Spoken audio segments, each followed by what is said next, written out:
अयोध्या में राम मंदिर और बाबरी मस्जिद की जमीन का विवाद पिछले 6 साल से सुप्रीम कोर्ट में लंबित है। विवाद इस बात पर है कि विवादित ढांचे वाली जमीन पर मालिकाना हक किसका है, रामलला विराजमान का, सीता रसोई पर दावा करने वाले निर्मोही अखाड़े का, या फिर बाबरी मस्जिद यानी सुन्नी सेंट्रल वक्फ बोर्ड का। इलाहाबाद हाईकोर्ट की लखनऊ बेंच ने सितंबर 2010 में फैसला सुनाया कि विवादित जमीन तीनों पक्षों को बराबर बराबर बांट दी जाए, लेकिन इस बात पर सहमति नहीं बनी और मामला चला गया सुप्रीम कोर्ट। सुप्रीम कोर्ट में अयोध्या विवाद का जल्द निपटारा कराने के लिए बीजेपी नेता सुब्रमण्यम स्वामी ने याचिका दाखिल की थी कि इस मुकदमे की सुनवाई रोजाना की जाए। सुब्रमण्यम स्वामी की याचिका पर आज सुप्रीम कोर्ट में चीफ जस्टिस जेएस खेर की बेंच ने कहा कि मामला आस्था से जुड़ा है, इसलिए बेहतर होगा कि मुकदमे से जुड़े सभी पक्ष आपस में मिल बैठकर बातचीत से सुलझाने की कोशिश करें। चीफ जस्टिस ने यह भी कहा कि अगर जरूरत पड़ती है तो वो मध्यस्थता करने के लिए तैयार हैं। मामले की अगली सुनवाई तक दोनों पक्ष बातचीत के लिए अपने प्रतिनिधि तय कर सकते हैं। सुप्रीम कोर्ट के इस फैसले के बाद अचानक राम मंदिर मुद्दा यूपी और देश की राजनीति में फिर से गर्मा गया। अयोध्या के साधु संत, संघ और वीएचपी के नेता सुप्रीम कोर्ट के सुझाव को स्वागत कर रहे हैं। यूपी के मुख्यमंत्री महंत आदित्यनाथ योगी भी कह रहे हैं कि सुप्रीम कोर्ट की सलाह बहुत महत्वपूर्ण है और इससे विवाद निपटने की उम्मीद की जा सकती है। लेकिन बाबरी मस्जिद के पैरोकार और बाबरी मस्जिद एक्शन कमेटी के कन्वीनर जफरयाब जिलानी को उम्मीद नहीं है कि यह मामला बातचीत से सुलझेगा। उनका कहना है कि वो समझौते के लिए नहीं बल्कि फैसले के लिए सुप्रीम कोर्ट गए हैं। मुस्लिम पार्टीज हैं, उनके साथ मेरी बात हुई। वो कहते हैं कि कोर्ट के फैसले के बिना हमारे समुदाय में संदेह हो जाएगा, तो इसलिए मैंने कहा कि मध्यस्थ भी करना है और वो आपके आदेश पर होनी चाहिए और हम समझौता करने के लिए तैयार हैं। मस्जिद बने, मंदिर बने, उसके अलग अलग जगह हैं। एक के प्राणी प्रतिष्ठा के कारण राम जाम पैदा हुए, वही है, उसको बदल नहीं सकते। और मस्जिद तो कहीं भी बना सकते हैं, सड़क में भी नमाज पढ़ते हैं मुसलमान। तो इसीलिए मैं समझता हूं कि इस रचनात्मक सुझाव को मुस्लिम समुदाय मानने तो सबसे अच्छा होगा, परंतु बातचीत से ही ये फैसला होगा और कोर्ट की अंतिम फैसला इस पर होगी। जो फैसला दिया है वह स्वागत योग्य है और मुझे लगता है कि जितना हो सकता था उतना बहुत ठोस फैसला दिया है, हम उसका स्वागत करते हैं। मुझे लगता है दोनों पक्षों को बैठ करके विवाद के समाधान के लिए एक रास्ता निकालना चाहिए। सरकार से जो सहयोग लोग चाहेंगे हम लोग उसमें सहयोग करेंगे। दोनों पार्टीज ने अपील कर रखी है सुप्रीम कोर्ट में, तब चीफ जस्टिस ऑफ इंडिया खुद मीडिएट करें, हमें उन पर भरोसा है। वो कोई टीम नॉमिनेट करे सुप्रीम कोर्ट जजेस की, उन पर ही भरोसा है। वो हियरिंग करें, हम उसके लिए तैयार हैं।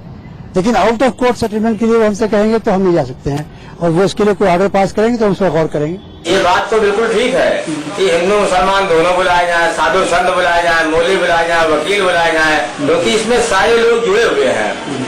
ये पूरा हिंदुस्तान लगा हुआ है, इसका समझौता सुलह समझौता हो जाएगा, फैसला कोर्ट से आवे। सुप्रीम कोर्ट का फैसला हम लोगों को मानना जरूरी है, लेकिन अगर सुलह समझौता से बात बन जाती है तो इससे अच्छी कोई बात नहीं है। तो क्या आपसी सहमति से सुलझेगा ये मुद्दा? यही है आज का बड़ा सवाल। और सुप्रीम कोर्ट को क्यों लगा कि आपसी बातचीत से ही सुलह की गुंजाइश हो सकती है? मेरे साथ एक बड़ा पैनल मौजूद है, उन्हें इंट्रोड्यूस कर देता हूं मैं एक एक करके। बीजेपी के वरिष्ठ नेता और राज्यसभा सांसद विनय कटियार मेरे साथ मौजूद हैं। नलिन कोहली बीजेपी के प्रवक्ता, अभय दुबे स्पोक्स पर्सन कांग्रेस, मौलाना अंसार रजा चेयरमैन गरीब नवाज फाउंडेशन, किशोर कुणाल चेयरमैन है Bihar state board of religious trust के और उन्होंने अयोध्या रिविजिटेड का नाम से 700 पन्नों की एक किताब भी लिखी है। चंद्र प्रकाश कौशिक, आप नेशनल प्रेसिडेंट हैं हिंदू महासभा के। अमरेंद्र शरण लॉयर हैं सुप्रीम कोर्ट के और मेरे मैनेजिंग एडिटर राणा यशवंत मेरे साथ मौजूद हैं।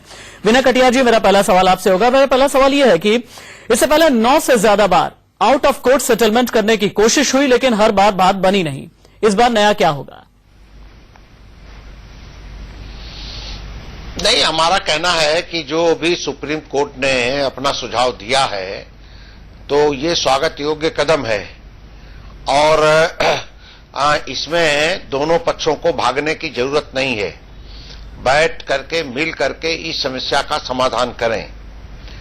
मोहम्मद साहब के द्वारा बनाई हुई मस्जिदें 7 उनके मित्र थे, उनके लिए अलग अलग बनाई गई थीं। 3 मस्जिदें तो सड़क के चौड़ीकरण के नाम पर वो हटा दी गई। तो जब वो मस्जिद हटाई जा सकती है मोहम्मद साहब के भी द्वारा बनाई हुई, तो ये तो बाबर का मामला है इसके साथ जुड़ा हुआ। तो ऐसी स्थिति में मस्जिद तो कहीं भी हटाई जा सकती है, मंदिर भी कहीं भी हटाया जा सकता है, लेकिन राम की जन्मभूमि नहीं हटाई जा सकती, क्योंकि जन्मभूमि तो यही है जहां जन्म लिया है, तो वो उस स्थान का मंदिर है। कदाचित सामान्य मंदिर होता तो इसके विवाद का कोई सवाल ही नहीं उठता, निपट जाता। तो ये आस्था का सवाल है, इसलिए बैठ मिल करके बात करनी चाहिए। और इस पर बहुत से लोगों ने कभी समय समय पर बात भी की है, और भागना नहीं चाहिए। एक बार बैठेंगे, बातचीत करेंगे तो आपस में सबके दिल एक होंगे और सामंजस्य बढ़ेगा। कोर्ट ने जो सुझाव दिया बिल्कुल अच्छा दिया है, कम से कम बातचीत तो शुरू होनी चाहिए।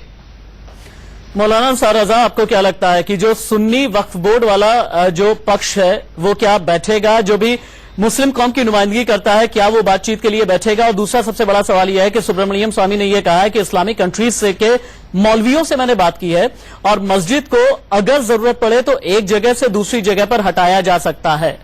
इस पर आपका व्यू क्या है?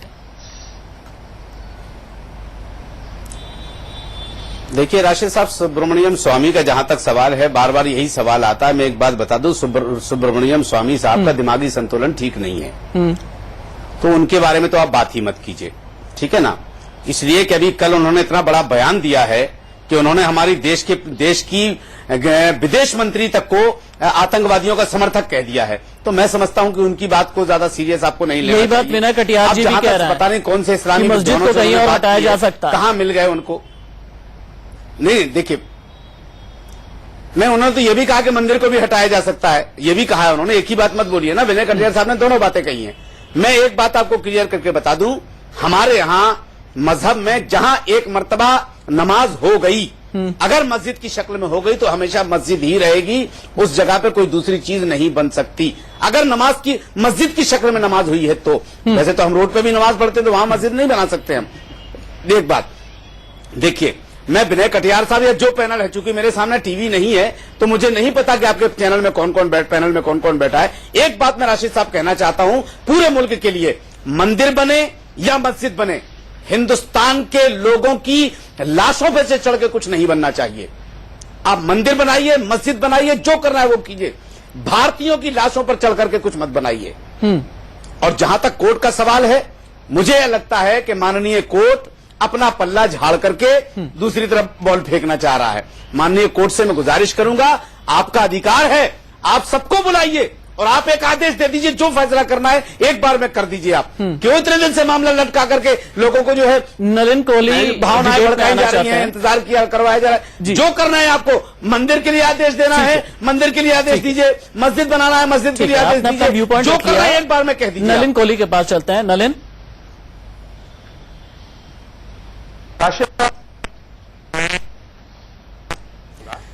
नलिन भी हैं, हमारे सीनियर हैं कोर्ट में। मैं कोर्ट में खुद भी था उस समय, तो मुझे लगता है थोड़ा सा इसको ना हम प्रक्रिया के दृष्टिकोण से पहले देख लें, फिर राजनीतिक बातें जो करनी है बाद में कर लें। ये आज मेंशनिंग हुई थी सुब्रमण्यम स्वामी साहब के द्वारा कि इस मसले को 6 साल से कोर्ट में पेंडिंग है। इलाहाबाद हाईकोर्ट का चैलेंज हुआ है, दोनों तरफ से पार्टियां आई हैं कि इस पे सुनवाई हो, क्योंकि ये मसला जो है लोगों की आस्था से जुड़ा है, इसको टालना उचित नहीं रहेगा। इस पे चीफ जस्टिस कहर साहब जो थे, 3 जजेस की बेंच थी, चीफ जस्टिस साहब कहर साहब, कौल साहब, चंद्रचूड़ साहब, उन्होंने कहर साहब ने कहा कि बिल्कुल सुनवाई हो सकती है, बेंच भी हो सकता है, चाहे जुलाई में हो, अगस्त में हो, सुनवाई हो, लेकिन क्योंकि आस्था का विषय है, अलग अलग समुदाय हैं, क्या इस पर कोई बातचीत करना उचित नहीं रहेगा। इस पे सुब्रमण्यम स्वामी साहब ने और कई लोगों ने कहा कि बातचीत पहले भी हुई है, विफल हुई है, सफलता नहीं मिली, तो आप आदेश कर ले तो बातचीत हो सकता है। तो इस पर चीफ जस्टिस साहब ने बड़ी सकारात्मक रूप से एक बात कही कि मैं आदेश नहीं कर रहा हूं, मैं एक सुझाव दे रहा हूं, यदि इसको हल करने में मेरा भी अगर आप कहते हैं सहयोग चाहिए तो मैं हूं, किसी जज को बिठाना है बिठा सकते हैं, ना बात बने तो कोर्ट जो है उस जज को उस बेंच में नहीं बिठाएंगे। अब आप कानूनी प्रक्रिया से समझिए कि बातचीत कभी भी हो सकती है, कमर्शियल डिस्प्यूट्स में होता है, पारिवारिक डिस्प्यूट्स में होता है, वो एक प्रोसेस है। इसका ये नहीं अर्थ है कि कोर्ट अपना पल्ला झाड़ रहा है या ये कह रहा हम भाग रहे हैं। कोर्ट जब निर्णय सुनाता है वो किसी को पसंद आए या ना आए, सुप्रीम कोर्ट का निर्णय अंतिम निर्णय है, सब पर लागू है। यदि कोई बातचीत से बात नहीं बनी तो कोई बात नहीं, कोर्ट तो अपना काम करेगा, आदेश सुनाएगा। लेकिन जब एक सकारात्मक सुझाव आया है उसको तुरंत नकार देना उचित नहीं मानते। ठीक है, बाकी पार्टीज तय करेंगी ना, जो भी पार्टीज है इस केस में, चाहे पिटिशनर हो चाहे रिस्पोंडेंट हो, दोनों तरफ के, कोर्ट ने कहा है आपस में आप सोच लीजिए, अगले फ्राइडे को बता दीजिए। ये है उसकी कानूनी पक्ष। तो थोड़ा सा मुझे लगना चाहिए उसका परिप्रेक्ष्य रखते हुए, सम्मान करते हुए, ऐसे ना कहे कि कोर्ट भाग रहा है, क्योंकि कानून का कोई हमारे भावनाओं से लेना देना नहीं है। ठीक बात। कानून अपना काम संवैधानिक प्रक्रिया और कानून और तथ्यों के आधार पर ही करेगा। राणा जी, सुप्रीम कोर्ट की बेंच ने इस बात पर जोर दिया है कि दोनों पक्षों को थोड़ा दे। इलाहाबाद बेंच ने क्या कहा है नलिन कोहली साहब? हाँ अंसार भाई, एक नलिन बाकी कोहली पैनलिस्ट को भी लेकर के आते बेंच ने हैं। क्या कहा था? अंसार भाई, बाकी पैनलिस्ट को भी लेकर के आते हैं। राणा जी, बेंच ने इस बात पर जोर दिया है कि दोनों पक्षों को थोड़ा दे और थोड़ा लेकर रुख अपनाना होगा। लेकिन दो अलग अलग पक्षों को आपने सुना, आपको लगता है कि माहौल ऐसा है कि आपकी सहमति से बैठेंगे फिर मामला सुलझा लेंगे? वो आपको ये पेंडिंग हो ही गया, मुझे लगता है इसीलिए तो वो चैलेंज मंदिर आंदोलन को लेकर के विश्वनाथ प्रताप सिंह की सरकार गई, मुलायम सिंह की सरकार, तो उनको हारना पड़ा, कल्याण सिंह की सरकार आई, वो सरकार गई। तो इस देश में जो राजनीतिक उथल पुथल रही है उसकी एक बड़ी वजह मंदिर आंदोलन भी रहा है। इस देश में पूरी राजनीति को बदलने में, उसकी दशा दिशा बदलने में मंदिर आंदोलन की बहुत बड़ी भूमिका रही है। पिछले कुछ वर्षों से इस पर दोनों तरफ से चुप्पी इसलिए रही है कि वो अदालती दायरे में रहा है। यह मामला अदालती दायरे में रहा। हाई कोर्ट ने 6 साल पहले एक फैसला दिया था जिसको आपने चैलेंज किया है, सुप्रीम कोर्ट में रहा। सुप्रीम कोर्ट में आज की तारीख में वो मामला पड़ा हुआ है। सुप्रीम कोर्ट एक मशवरा दे रहा है कि यह मामला चूंकि भावनाओं का है तो बाहर आकर के अगर आप चाहते हैं सुलझाना तो सुलझाइए। ठीक है, जो नलिन भाई बोल रहे हैं, लेकिन क्या हिंदुस्तान जैसे बड़े मुल्क में इस तरह के भावनात्मक उबाल वाले मसले पर बाहर आकर के मिल बैठ करके इस मामले को सुलझाने की कोई गुंजाइश बनती है क्या? अगर बनती है तो उसका ढांचा क्या होगा? कोर्ट ने कह दिया ठीक है, लेकिन ढांचा क्या होगा? कोई बॉडी होगी, सभी पार्टियों को बुलाएंगे। अंसार रजा, कुछ कहना चाहते हैं आप? नहीं, मैं राणा साहब की तारीफ कर रहा हूं, बहुत बड़ी बात कही राणा साहब ने, इसमें कोई शक नहीं। मैं नलिन भाई चूंकि आपने कोर्ट के प्रोसीजर को बताया था, मैं सिर्फ जानना ये चाहता हूं कि एक बार कोर्ट ने कह दिया तो ये तो कोई बाहर आकर के ऐसे ही 5 लोग बैठ करके तो मामला हल नहीं कर लेंगे। तो फिर एक बॉडी होगी, एक तरीका होगा, कोर्ट का उसमें इंटरवेंशन होगा, नहीं होगा, कोर्ट अपनी तरफ से कोई ऑब्जर्वर बिठाएगा, नहीं बिठाएगा, ये कैसा होगा?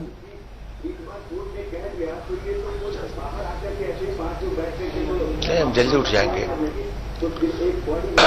इतने लोगों पैनल में बैठने का कोई मतलब नहीं। वही देखिए, ऐसा यशवंत जी जो आपने बात कही है वो प्रश्न गलत नहीं है, इसको थोड़ा प्रोसेस से समझिए। मीडिएशन भी प्रोसेस का एक भाग होता है। इसका ये अर्थ नहीं है कि हर चीज जो है अपने रूप से होगी। पहले सबसे पहला कदम है कि क्या बातचीत के लिए दोनों तरफ मंजूर है, तैयार है। यदि अगर दोनों तरफ तैयार हुए तो फिर एक मीडिएशन एक प्रक्रिया है, उसके बाद ही तय होगा। अगर मीडिएशन सक्सेसफुल हुआ तो फिर जाकर यह तय होगा कि एक सेटलमेंट हुआ है, कोर्ट के सामने रखा जाता है, कोर्ट जो है उसके आधार पर। इसीलिए उसमें यह क्या है कि अगर नहीं है, ये भी मैंने आपसे क्या कहा है, अब रजा साहब हो सकते हैं उस पिटीशन के भाग हो ना हो, पूरा ये चलता नहीं है। इसमें कॉन्सेप्ट है, कानून की बात को अलग कर लीजिए। किशोर कुणाल साहब को शामिल करना चाहता हूं चर्चा में, क्योंकि किशोर कुणाल जी ने इस पर लंबी रिसर्च की है और चंद्रशेखर सरकार के दौरान दोनों पक्षों के बीच जो बातचीत हो रही थी उसके मीडिएटर थे। आप यहां सरकार में थे, गृह मंत्रालय में थे। किशोर कुणाल जी, जितने भी साक्ष्य हैं और दोनों पक्षों को आपने लंबे समय तक सुना है, जाना है, क्या आपको इस बात की कहीं कोई तनिक भी गुंजाइश लगती है कि अदालती दायरे से बाहर आकर के मिल बैठ करके इस मामले का समाधान निकल सकता है? बाहर आकर के मिल बैठ करके इस मामले का समाधान निकल सकता है?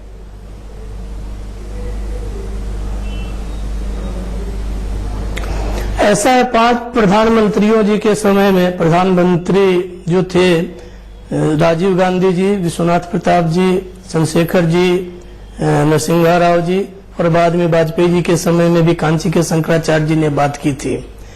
बातें हुई, बहुत बार बातें बनते बनते बिगड़ गई, बहुत बार बातों में कोई प्रगति नहीं हुई।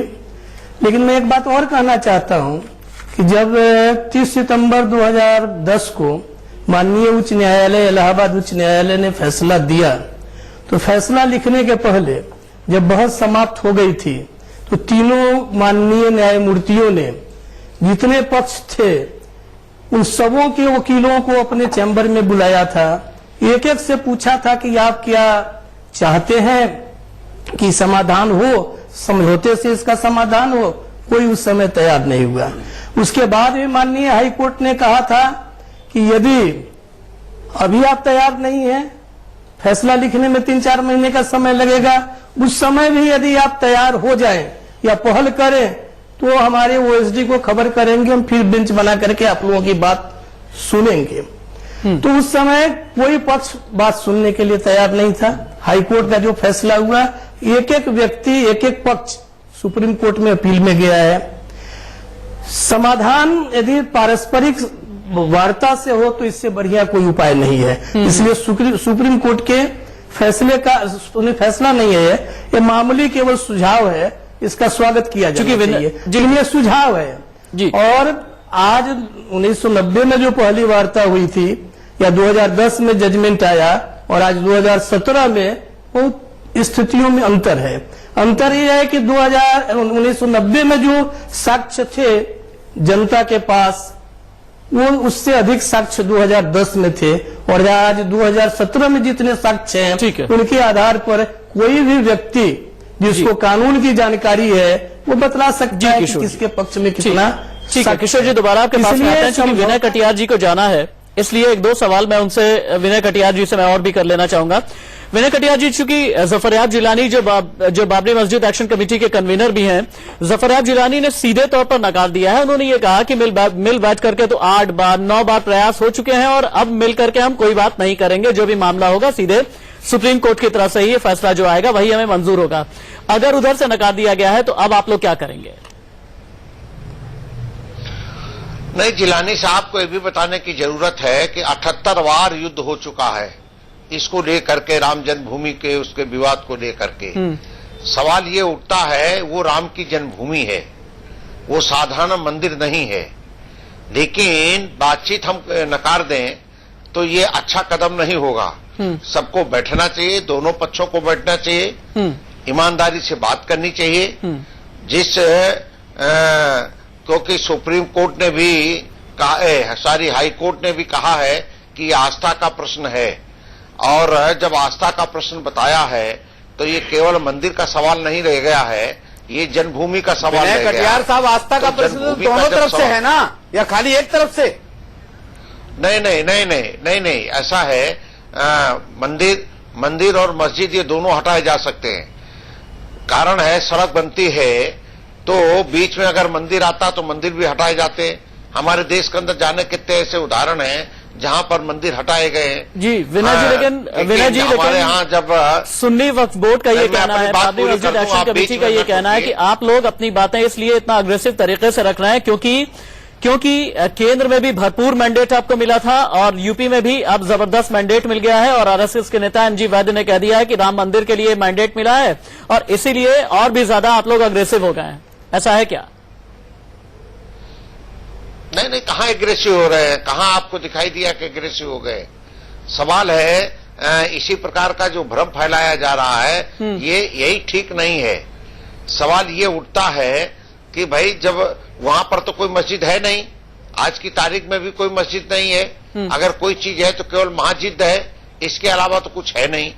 और जब है नहीं, वो जमीन कितनी है जो 3 हिस्से में बंटवारे की गई? वो जमीन तो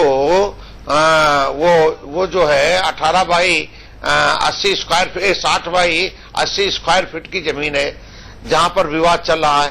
उस विवाद में 3 हिस्से हो गए, हाई कोर्ट ने कर दिया। 2 हिंदू समाज को मिल गए, 1 मुस्लिम समाज को दिया गया। विनय कटियार साहब, मेरी एक बात का जवाब दीजिए। आप विनय कटियार साहब, एक बात का जवाब दीजिए। आप मेरी बात विनय कटियार साहब, गलत बात भाई, पहले क्या बात अदालत हमारी पहले बात के सुनिए। फैसले आस्था से दिए जाएंगे? क्या अदालत के फैसले आस्था पर दिए जाएंगे? नहीं, मैं आपसे पूछना चाहता हूं कि आस्था, ये जो अब मोहम्मद साहब का जो पवित्र बाल है, हजरत बल का जो बाल है तो वो आस्था के साथ जुड़ा हुआ है। वो कोई कह दे किसका बाल है, क्या है, इसका आप प्रमाण दो, तो बाल का कौन प्रमाण दे सकता है? सवाल है, आस्था का सवाल है ये।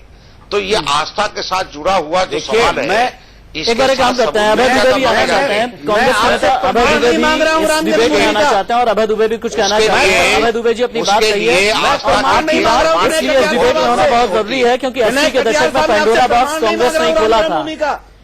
अभय दुबे जी बोलिए। सवाल क्या है, क्या अदालत का फैसला जज्बात से होगा क्या? राशिद जी मुझे आश्चर्य होता है, ये भारतीय जनता पार्टी विश्व हिंदू परिषद कहाँ की राम की आस्था? मुझे बताइए, 1720 में स्थापित हुई निर्मोही अखाड़े ने पहला मुकदमा 1885 में लड़ा।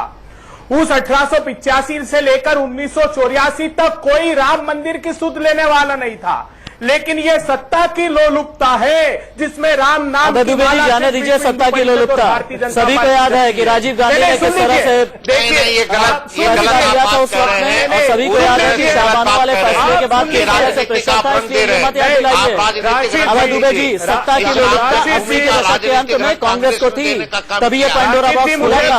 कांग्रेस ने रंग देने का काम किया, आप मुझे बोलने दीजिए, समस्या का समाधान सुन लीजिए, हो गया होता। ये पूरी तरह से समस्या का समाधान हो गया होता, भारतीय जनता पार्टी नहीं होती, विश्व हिंदू परिषद और भारतीय जनता पार्टी ने सत्ता के हितों को साधने के लिए राजस्थान से राजीव गांधी को उस जमाने में अपने चुनावी अभियान की शुरुआत करनी थी अयोध्या से, उसके बाद वो मसला बैकफायर हो गया। मुझे बुलाया है तो बोलने का अवसर दीजिए, नहीं तो आप मेरे स्थान पर बोल लीजिए, मेरे स्थान पर आप बोल लीजिए। बिल्कुल गलत सुन तो लीजिए, कह रहे हैं, सुन लीजिए, ये गलत बात आप कह रहे कहा हैं। थे 19 अगर आप बात संघ बना, डिबेट गर्म हो रही है, छोटा सा ब्रेक लेते हैं। 1984 हाँ, एक छोटा सा ब्रेक लेते हैं, सभी पैनलिस्ट के साथ जल्द लौटेंगे वापस। बस थोड़े से इंतजार के बाद बहस इसी बात की कि क्या बैठ करके आपसी रजामंदी से, आपसी सहमति से विवादित ढांचे का मुद्दा सुलझेगा, राम मंदिर का मुद्दा सुलझेगा। एक ब्रेक के बाद कार्य करने पर जोर दिया है और इसी पर है इस वक्त की बड़ी बहस की क्या वाकई ऐसी गुंजाइश है।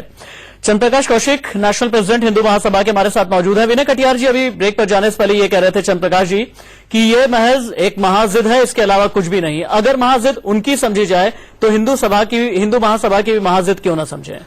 देखो, मैं आपको 2-3 बातें बताना चाहता हूं कि एक तो सुप्रीम कोर्ट ने जो भी निर्णय दिया है कि आपसी सहमति से ही सुलझाई कर लिया जाए, तो मुझे लगता है कि सुप्रीम कोर्ट को भी लगा है कि जैसे पहले पंचायतें होती थी ना, और उनके जो डिसीजन होते सबको मान्य होते थे, तो मोदी जी के आने से और योगी के आने से तो मुझे लगा कि शायद सुप्रीम कोर्ट को भी लगा है कि रामराज की स्थापना हो गई है। मतलब आप ये कहना चाहते हैं कि ये प्लॉट नंबर 583 है, चूंकि टेक्निकली तो यही जाना जाता है, ये प्लॉट नंबर 583 और इसका मसला है। राशिद जी, दूसरी बात, रुकिए एक मिनट। हाँ, दूसरी बात मैं कहना चाहता हूं अंसार रजा जी बड़े प्यार के साथ कि आपने ना 2-3 बातें कही कि लाशों पे राजनीति नहीं होनी चाहिए, और ये जो बाबरी मस्जिद है यहीं पे नवाजदा होगी। तो रजा साहब, मैं आपके से कहना चाहता हूं कि लाशों पे राजनीति नहीं होनी चाहिए, इसीलिए सुप्रीम कोर्ट ने निर्णय दिया है। और जब हम बैठने को तैयार हैं आपके साथ में, तो आपको क्या मैं कुछ कहना चाहूंगा बैठने के लिए? मैं कुछ कहना चाहता हूं। ठीक है, अभय जी बोले, उसके बाद नरेंद्र जी के पास भी जाना है मुझे। हाँ, राशिद जी मुझे सिर्फ 10 सेकंड दीजिए, उसके बाद चाहे पूरी डिबेट में मौका मत दीजिएगा। मैं 2-3 तथ्य रखना चाहता हूं। एक, अंसार रजा जी को भी मैं साफ कर दूं, जब 1885 का पहला मुकदमा हुआ अंसार साहब, और उसमें मोहम्मद असगर भी पार्टी थे, तब न्यायालय ने इस बात को स्वीकार किया। उन्होंने कहा कि गजेटियर में भी इस बात का 1885 से पहले से उल्लेख है कि उस स्थान पर दोनों धर्मावलंबियों की प्रार्थना की गजेटियर में भी इस बात का 1885 से पहले से उल्लेख है कि उस स्थान पर दोनों धर्मावलंबियों की प्रार्थना हुआ करती थी। अर्थात राम चबूतरे के अस्तित्व को उन्होंने उस समय भी स्वीकार किया और उसके बाद तक के किसी भी कोर्ट में अस्वीकार नहीं किया। मेरी आपत्ति इस बात पर है कि जब आप देखिए राम जन्मभूमि का आंदोलन चल रहा था, तो लाल कृष्ण आडवाणी जी और अटल बिहारी जी की स्पीचेस सुन लीजिए। वो कहते हैं कि इस देश की कोई कोर्ट फैसला नहीं दे सकती, और देगी भी तो मान्य नहीं होगा, और जब हमें बहुमत दीजिए हम मंदिर बनाएंगे। जब सरकार बन गई, अबे तो मुझे मैं एक बात पूछना चाहता हूं, आप सुन लीजिए, मंदिर के पक्ष में है या विपक्ष में है? सिर्फ एक बात का हाँ, जवाब मैं भी दे यही कहने वाला देखिए था। आप मोहित सिर्फ पक्ष अखाड़े में के हैं, प्रवक्ता के पक्ष तौर में पर हैं। रामलला विराजमान के सुन प्रवक्ता लीजिए। के तौर पर क्यों अभय जी बोलते हुए नजर आ रहे हैं? न्यायालय वही मैं पूछना चाहता हूं कि आप मंदिर के पक्ष सुन में है लीजिए। या विपक्ष में? एक मिनट, मुझे बोलने ने दीजिए। न्यायालय के फैसले का सम्मान होना चाहिए, लेकिन जो राजनीतिक अपेक्षाओं से ग्रसित लोग हैं उनको दूर रख के उन लोगों को बिठाइए और आपस में बात कराइए ताकि ये समाधान निकल सके। ये तो भारतीय जनता पार्टी विश्व हिंदू परिषद के लिए हिंदू और राम मंदिर सिर्फ सत्ता की अंसार भाई, सीढ़ी क्विक मात्र कमेंट है, कीजिएगा। ये उसको भुना कर रखना चाहते हैं। अंसार रजा, क्विक कमेंट कीजिए। मैं ये कहना चाह रहा हूं, दो लोग बैठे हुए हैं, उन्होंने कहा कि अंसार रजा से मैं ये पूछना है। मैं तो एक बात जानना चाहता हूं कि माननीय अदालत कब से जज्बात के हिसाब से फैसला देने लगी? जो वो ये कह रहे हैं के हिसाब से नहीं रजा साहब, उन्होंने तो मान लिया कि वहां पे राम का जन्म हुआ था, ये तो इलाहाबाद हाईकोर्ट ने मान लिया है और इसीलिए सुप्रीम कोर्ट ने डांट लगाई थी कि आपको बंटवारे के लिए नहीं गए थे कोर्ट में। हम लोग कब इनकार कर रहे हैं कि राम का जन्म नहीं हुआ था भाई? जन्मभूमि यहीं पे राम का जन्म हुआ और ये इलाहाबाद हाईकोर्ट ने माना है रजा साहब, कोर्ट ने ये नहीं कहा। सुन लीजिए अंसार रजा को, सुन लीजिए। ठीक है, अंसार रजा को सुन लीजिए। अरे भाई, मैं कांग्रेस का प्रवक्ता नहीं हूं जो आप वो सवाल मुझसे कर रहे हैं। ये अब मैं कांग्रेस का प्रवक्ता नहीं हूं जो राम के जन्म से इनकार कर दे। भाई, हम इकरार कर रहे हैं कि राम का जन्म हुआ है। जब हमने कब इनकार किया? बैठने में क्या हक है आपको? आपने कहा कि हम नहीं बैठेंगे। मीडिएशन में जाने में क्या आपत्ति है आपको? आप अपने तथ्य रखिएगा, संवैधानिक तथ्य हो तो वो रखिएगा।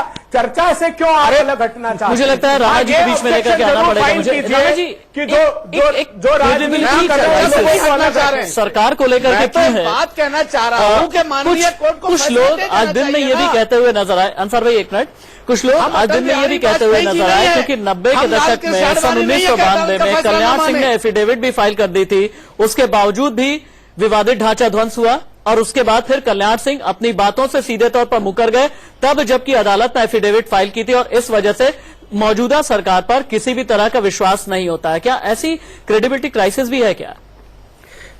देखिए राशिद, क्रेडिबिलिटी क्राइसिस तभी होती है जब मुद्दा के साथ किसी तरह के फायदे की गुंजाइश देखी जाती है।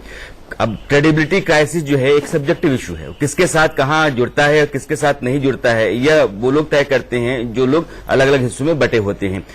हम चश्मे से देखते हैं जिस चीज को तो वो हमें कुछ और दिखता है, कोई और चश्मे से देखता है तो कुछ और दिखता है। एक वाजिब से सवाल जो अंसार रजा साहब बार बार कह रहे हैं, मुझे लगता है कोर्ट जो है वो जज्बाती नहीं है। कोर्ट कह रहा है कि मामला जज्बाती है, इसलिए बेहतर यह है कि आप आपस में बैठ करके और इसका कोई समाधान निकाल लीजिए। कोर्ट कहीं से भी जज्बाती नहीं है। मुझे लगता है कोर्ट में जज्बात चलते नहीं, कोर्ट में फैक्ट्स चलते हैं, कोर्ट में सबूत चलते हैं, कोर्ट में गवाह चलते हैं और हाईकोर्ट का फैसला जो भी रहा है इन्हीं सबूतों, गवाहों, साक्ष्यों के आधार पर ही आया है। सुप्रीम कोर्ट ने आज की तारीख में कहा कि देखिए माहौल शायद देश में बदला हुआ है, लगता है कि नहीं बहुत एक वक्त गुजरा है, इस गुजरते हुए वक्त में कहीं कोई ऐसी गुंजाइश कोर्ट ने देखी हुई कि आपस में बैठ करके भी इस मामले का हल निकाला जा सकता है। इस गुंजाइश को कोर्ट ने कैसे देखा है यह एक अलग मामला है और अहम मामला भी है, लेकिन अगर क्या बैठ करके कोई बात निकल सकती है? मैं सिर्फ किशोर कुणाल जी अगर आपस में बैठ करके इसका समाधान निकालने की कोशिश भी हो तो ऐसे कौन कौन से साक्ष्य दोनों तरफ से रखे जाएंगे और आपको समाधान कहां दिखता है? आखिर कितनी बार बैठेंगे और कितनी देर बैठेंगे? अदालतें तो सालों गुजार गई, तो क्या आपस में बैठ करके 2-4 बैठकों में हो जाएगा, 2-4 घंटों में हो जाएगा, या आपके पास ऐसे साक्ष्य सबूत हैं क्योंकि आप इस मामले से बहुत लंबे समय से जुड़े हुए हैं कि कुछ हद तक किसी भी समाधान तक पहुंचा जा सकता है? जी, मुझे यह कहना है आपसी वार्ता से समाधान दो तरीकों से हो सकता है। एक, यदि दिल से दिल मिल जाते हैं, एक दूसरे की भावनाओं का सम्मान करते हैं तो समाधान हो सकता है, लेकिन यह संभावना मुझे बहुत क्षीण दिखलाई पड़ती है।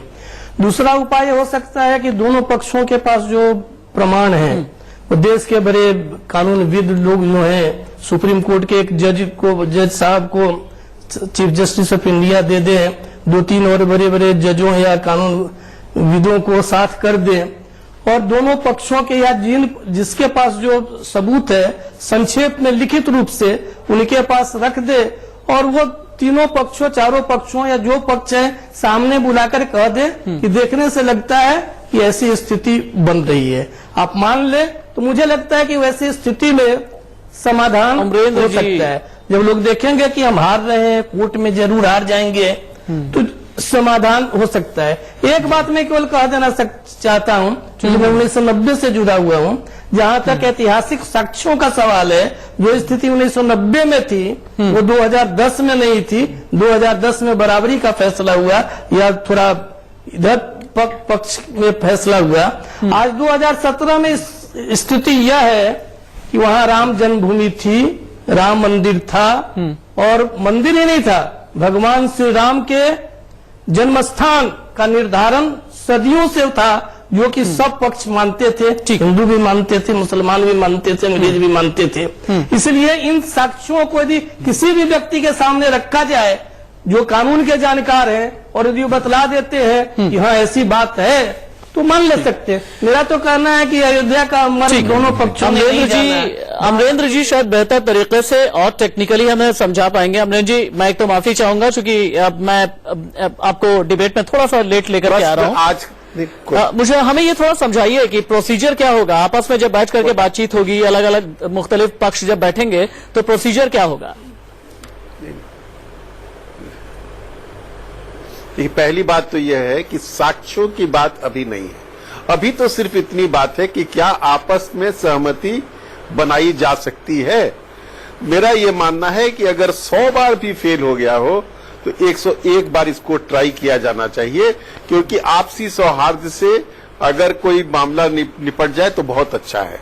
और इसमें किसी भी पार्टी को ये नहीं लगना चाहिए कि आप उसके सर पे बंदूक रख के कह रहे हैं कि आप ये इस लाइन पे साइन कीजिए। नहीं, अब एकदम सोच समझ के एक सामाजिक सौहार्द स्थापित हो और दोनों समुदाय एक निर्णय पर आए, और दोनों समाज के जो लीडर्स हैं वो निर्णय पर आए और एक ऐसा सॉल्यूशन करें जिसमें दोनों पक्षों की शान रहे, दोनों पक्षों की इज्जत रहे, दोनों पक्षों की भावनाओं को आहत न किया जा सके।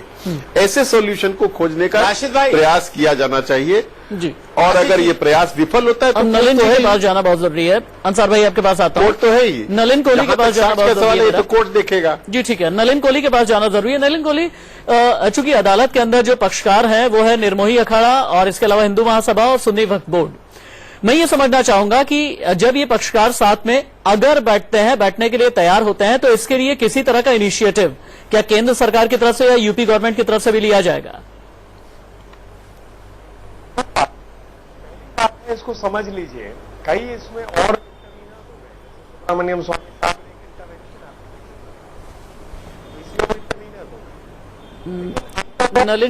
नलिन जी किसी तकनीकी खामी की वजह से फिलहाल मैं आपको सुन नहीं पा रहा हूं। मैं ऑडियो दुरुस्त करवाने की कोशिश करता हूं, लेकिन अंसार रजा कुछ कहना चाह रहे थे। अंसार रजा,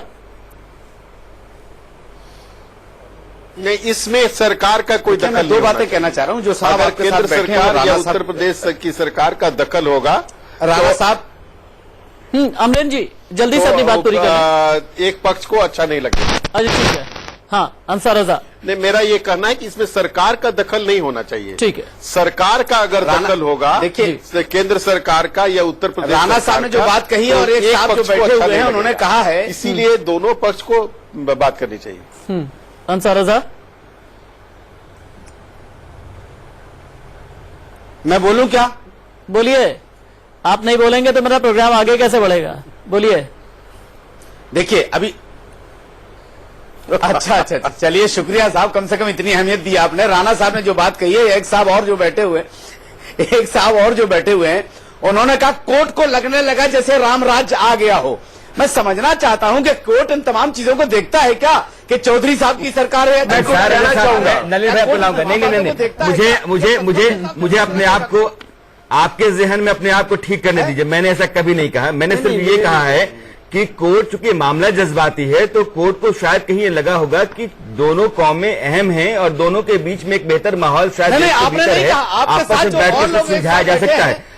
कोर्ट को अगर ऐसा लगता है, इसका मतलब थोड़े कोर्ट मानता है कि राम राज्य आ गया है। आपका नहीं, एक साहब और भगवान करे कि देश में राम राज्य आए। राम राज्य एक ऐसी अवधारणा है जिसमें हर आदमी को बराबर का हक मिलता है, हर कोई इंसाफ मिलता है, हर डर से मुक्त होता है, भ्रष्टाचार से मुक्त होता है, भय से मुक्त होता है। अगर ऐसा कोई शासन आ जाता है इस देश में तो बेहतर है। राम राज्य तो विशेषण है, संकेत है सिर्फ। नलिन भाई कुछ कह रहे हैं। राशिद जी, हाँ बिल्कुल। राणा साहब, मैं कुछ कहना चाहता हूं। देखिए ऐसा है, हाँ मैं जो कह रहा हूं, देखिए ऐसा है, मेरा सबसे निवेदन है कि कोर्ट के कंधों पर कोई हम अपनी ऐसी टिप्पणी ना करें, क्योंकि उच्चतम कोर्ट से मतलब अपने सुप्रीम कोर्ट से ऊपर तो कोई कोर्ट नहीं है। वो अपने काम करेगा। जो सुप्रीम कोर्ट का कार्य है वो तो संवैधानिक प्रक्रिया, अपने कानूनी प्रक्रिया पे ही है। भावनाओं की बात जो है हम सब कर सकते हैं। कोर्ट ने अगर एक सुझाव दिया है तो सुझाव के रूप में आपको देखना चाहिए, क्योंकि चीफ जस्टिस खेर साहब ने स्वयं इस सुझाव को रखा है। अगर बातचीत ना भी हो, जो पार्टियां हैं इसमें अगर वो बातचीत ना भी करना चाहे, इसमें कोई दिक्कत नहीं है। कोर्ट आगे डेट्स फिक्स करेगा, इसकी सुनवाई शुरू हो जाएगी। लेकिन जैसे शरण साहब ने कहा, मैंने पहले कहा कि यदि बातचीत की संभावना भी है, एक तैयारी भी हो जाती कि चलो हम बातचीत करें, सफल हो या विफल हो बात की बात है, तो क्या इसका स्वागत नहीं करना चाहिए, प्रयास नहीं करना चाहिए? सेकंड, सरकार की इसमें कोई भूमिका नहीं है। यदि मीडिएशन भी होता है, या तो सरकार अगर बुलाती है तो सरकार की भूमिका होती है। लेकिन जहां तक भारतीय जनता पार्टी की बात है, हमने लगातार इसको कहा है, आस्था का विषय है। हम लोग अपने संकल्प पत्र में लिखते हैं, कहते हैं या तो कोर्ट के आधार पे होगा या बातचीत के आधार पे होगा, लेकिन जो भी हो शीघ्र हो। और इसमें कौन सी बड़ी बात है? तो एक अगर बातचीत की एक सुझाव आए, उसको हम नकारे नहीं। ठीक है, अगर पार्टियां बात ना करे तो कोई बात नहीं, अगली डेट पे वो भी तय हो जाएगा। अभय दुबे जी, देखिए एक बुनियादी बात समझ लीजिए। ये बात लगातार मैंने सारे 1885 से 1860, 1877, 1883 जितने भी मुकदमे हुए हैं, आपको जानकर आश्चर्य होगा कि पहले मुकदमे में जो मोहम्मद असगर साहब थे आमीन, उन्होंने उस बात को एंडोर्स किया। उस जजमेंट में पढ़ लीजिए कि हाँ ये पहले से यहां चबूतरा मौजूद है। तो विवाद इस बात का नहीं है, लेकिन आश्चर्य इस बात का है कि जो परिस्थितियां बहुत पहले निर्मित की जा सकती थी, उसको सिर्फ सत्ता प्राप्ति के उद्देश्य के लिए, चाहे वो विश्व हिंदू परिषद या भारतीय जनता पार्टी हो, मैं बार बार इसलिए कहता हूं कि ये मुकदमा निर्मोही अखाड़े ने लड़ा है। और निर्मोही अखाड़ा, सुन लीजिए एक मिनट, आपका अवसर आए जब कहिएगा, क्योंकि ये लगातार कहा गया राम राज्य की अवधारणा क्या है। बिल्कुल ठीक कहा एडिटर साहब ने कि राम राज्य की अवधारणा यही है कि सद्भाव कायम रहे, सुख रहे, शांति रहे, सब में वैमनस्य का भाव ना हो। लेकिन भारतीय जनता पार्टी जिस राम राज्य के आधार पर अपनी सत्ता कायम करना चाहती है, वो उन्माद को जन्म देती है, वो वैमनस्य को जन्म देती है, वो नफरत की बुनियाद पर खड़ी हुई है। इसलिए वो राम राज्य नहीं हो सकता। अगर निराकरण निकालना है तो अतिवादी विचारधारा के लोगों को अलग रखिए। मैं विश्वास रखता हूं कि आपस में ये समझौता होगा और एक अच्छे भविष्य के तरफ हम मार्ग प्रशस्त करेंगे। मैं कुछ कहना चाहता हूं। जी नलिन, हाँ नलिन, अपनी बात कहें। कांग्रेस का चुनावी दो भाषण बातें खत्म कहना हो गया हो तो मैं कुछ बोलूं। पहला मैं दो बातें कहना चाहता हूं। पहली बात है, कंफ्यूज हो रहे हैं अभय जी, क्योंकि अगर कोर्ट ने कहा है कि आप बातचीत के आधार पर, उसने ये थोड़ी ना कहा पूरी दुनिया बातचीत करे।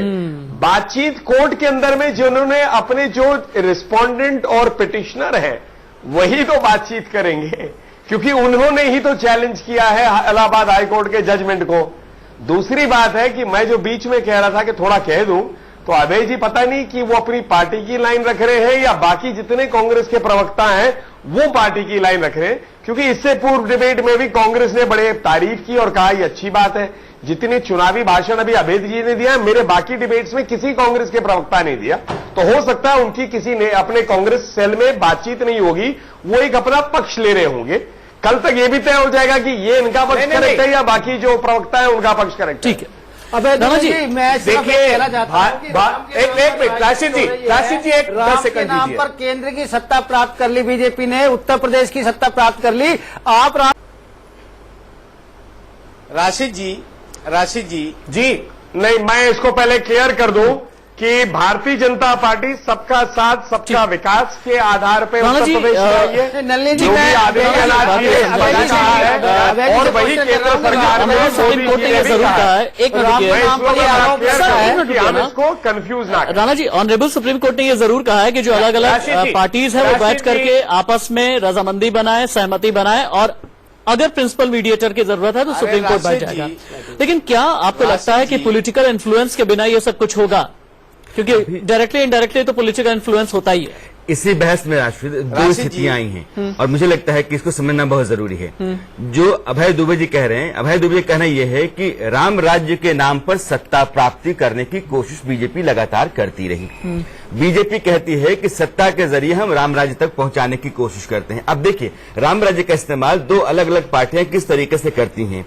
राम एक अवधारणा है, आपको लगता है कि राम राज्य एक विशेष स्थिति है जिसमें सब कुछ ठीक रहना चाहिए, लेकिन इस देश का दुर्भाग्य ये है कि राम राज्य के नाम पर, राम के नाम पर सब कुछ गड़बड़ करने की कोशिशें होती रही हैं। पिछले 20-30 वर्षों से 1990 से खासकर 1986 से लेकर के और 2017 आज की तारीख में इतने 30 वर्षों में जो कुछ भी हुआ है वो सियासत के लिए हुआ है, सियासत की खातिर हुआ है। इसमें कहीं राम का भला नहीं, कहीं राम राज्य की कोई अवधारणा नहीं, कहीं राम राज्य की कोई कोशिश नहीं। लेकिन अगर सियासत को दायरे से हटा दिया जाए, जैसा कि अदालत है, अदालत पर देश की आस्था रहती है, देश का भरोसा है। अदालत कहती है, सर्वोच्च अदालत है, अदालत कहती है कि नहीं, जितने भी पक्षकार हैं आप लोग बैठिए और आपस में बैठ करके, अगर कोई, जब आपस में बैठ करके आप बात करते हैं तो आप सबूत हटाते हैं, गवाह हटाते हैं, टकराव हटाते हैं, मन से बात करते हैं, माहौल से बात करते हैं। यानी कि माहौल बनाइए, मन बनाइए और इसका समाधान निकालिए। कोर्ट ये कह रहा है, इस बात को समझना जरूरी है। लेकिन कोर्ट की बात को अगर आप कहते हैं कि मुझे मौका मिल गया है और मौका मिल गया है तो मैं अपने राजनीतिक वजूद और उसकी हैसियत के मुताबिक अपनी चीजें ठीक कर लूं, तो यह एक गलत तरह की मानसिकता है और यह भी ठीक नहीं है। और कुछ लोगों को लगता है कोर्ट के दायरे से बाहर हम आ गए हैं तो शायद हम कमजोर पड़ गए हैं। यह कमजोरी या डर भी गलत है। अच्छा अंसार रजा, एक और बात बताइएगा, सुब्रमण्यम स्वामी ने यह भी कहा है कि सरयू के दूसरे किनारे पर ले जाकर के आप मस्जिद बना लें, सरयू के दूसरे किनारे पर आप मस्जिद बना लें, इसमें गलत क्या है जी? अगर मस्जिद बनाना है सरयू के दूसरे किनारे पर ले जाकर के उसकी बुनियाद खड़ी कर लें। सुनिए सुनिए सुनिए, सुब्रमण्यम स्वामी को आप इतना सीरियस मत लीजिए, उनको छोड़ दीजिए। वो उनका कभी वो समझ में नहीं आता कब क्या बोल जाए। मैं एक बात कहना चाहता हूँ, उन्हीं की पिटीशन, राणा साहब को मैंने सुना, राणा साहब की बड़ी इज्जत करता हूँ मैं। नलिन कोहली साहब से एक बात कहना चाहता हूँ, ठीक है, राणा साहब के हवाले। अरे उन्हीं की पिटीशन है साहब, वो तो कोई काम धंधा तो उनके पास है नहीं, यही करते रहते हैं, कभी जयललिता, कभी सोनिया गांधी, कभी बात जल्दी पूरी करें क्योंकि कोई धंधा तो है उनके पास, ठीक है ना, वो यही सब करते हैं, उसी का खा रहे हैं वो। मैं अपनी बात कहना चाहता हूँ, मैं एक बात कहना चाहता हूँ नलिन कोहली साहब से कि अभी दोनों जगह आपकी सरकार है, केंद्र में भी और राज्य में भी। उत्तर प्रदेश के एक एक व्यक्ति तक पहले विकास पहुंचा दीजिए, उसका पेट भर दीजिए, उसके तन पे कपड़े पहना दीजिए, फिर आप लेकर के आइए कि आप कोर्ट राम जन्मभूमि मुझे यहीं पर रुकना पड़ रहा है। नलिन कोहली जी, माफी के साथ रुकना पड़ रहा है। आप सभी मेहमानों को बहुत बहुत शुक्रिया, नलिन जी, अभय दुबे जी, मौलाना अंसार रजा, किशोर कुणाल जी, चंद्रप्रकाश कौशिक, अमरेंद्र शरण जी, आप सभी का बहुत शुक्रिया। विनय कटियार भी हमारे साथ मौजूद थे। अंत में एक ही बात कहना चाहूंगा कि राम मंदिर को लेकर के विवाद भी है और राम मंदिर को लेकर के जब भी नाम लिया जाता है तो रामलला का नाम लिया जाता है। और शायद आप में से बहुत कम लोगों को यह पता होगा कि रामलला के जो कपड़े हर साल सिले जाते हैं बाबू भाई सिलते हैं, सादिक अली उनका नाम है। जब भी बातचीत करने के लिए बैठे तो ये बात भी दिमाग में सभी के रहना चाहिए। वक्त ब्रेक का हो चला है।